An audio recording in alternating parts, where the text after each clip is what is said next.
Yo mga idol, kumusta? Mandarigma Sports TV nga pala.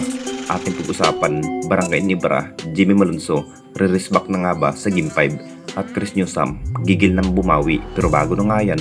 Kung bago ka sa aking channel, huwag mong kalimutan mag-subscribe at i-click ang notification bell para lagi kang updated sa latest upload na natin. Pero ating talakayin, una natin pag-usapan. So siguradong matinding laban na rin sa Game 5 sa pamagitan nga ng ating Barangay Nibra at Meralco sa semifinals para makapasok nga sa finals round. Pagbubutihin na rin ng ating Barangay Nibra para matalo nga ang kupunan ng Meralco dahil mas kinabahan pa rin ang lahat kung sino pa nga ba ang makapasok sa finals. Mas kumpiyansa pa rin ni Coach Tim Kun mga idol na matalo na nga ang Meralco at kung makadalawang panalo na rin ang kupunan ng Barangay Nibra dito mga idol, magwawagi na nga sa semifinals. Mas kinakailangan pa rin ng ating Barangay Nibra ang isa pang aggressive na player.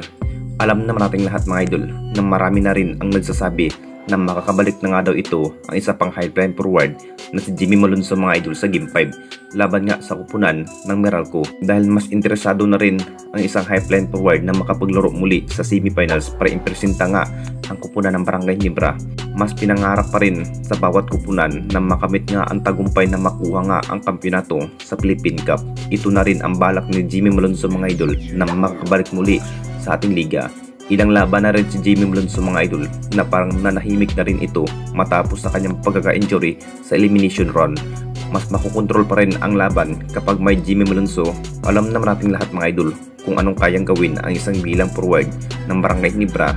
Talagang nakapag-desisyon na nga na makapaglaro muli sa Game 5. At dito na naman tayo sa isa pa nating balita. Chris Newsome, gigil ng bumawi sa laban.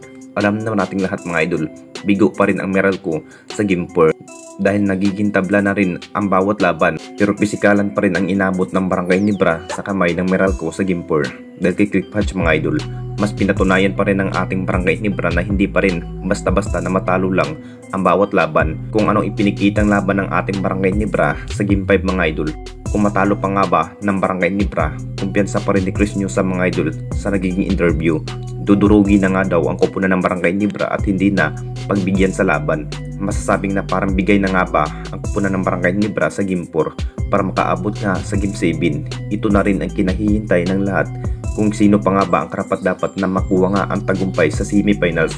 Mas hinahanda pa rin ni Coach Tim Kun mga idol sa bawat plano, sa big role, sa bawat player dahil minsan si Ralph ko nga ang magiging gunner dahil may potensyal na rin si Ralph ko mga idol bilang outside shooting. Pero si Stan lang talaga ang mas mabibigyan ng mataas na playing time at lalo na malaking maitulong na rin si Stan mga idol bilang big man. Kung bakit mas lamang na lamang nga ang kupunan ng Barangay Nibra kaysa sa kupunan ng Meralco na may big man na may Japet Aguilar at si Stan malalakas pa rin bilang big man. Anong masasabi ninyo mga idol tungkol sa ating video?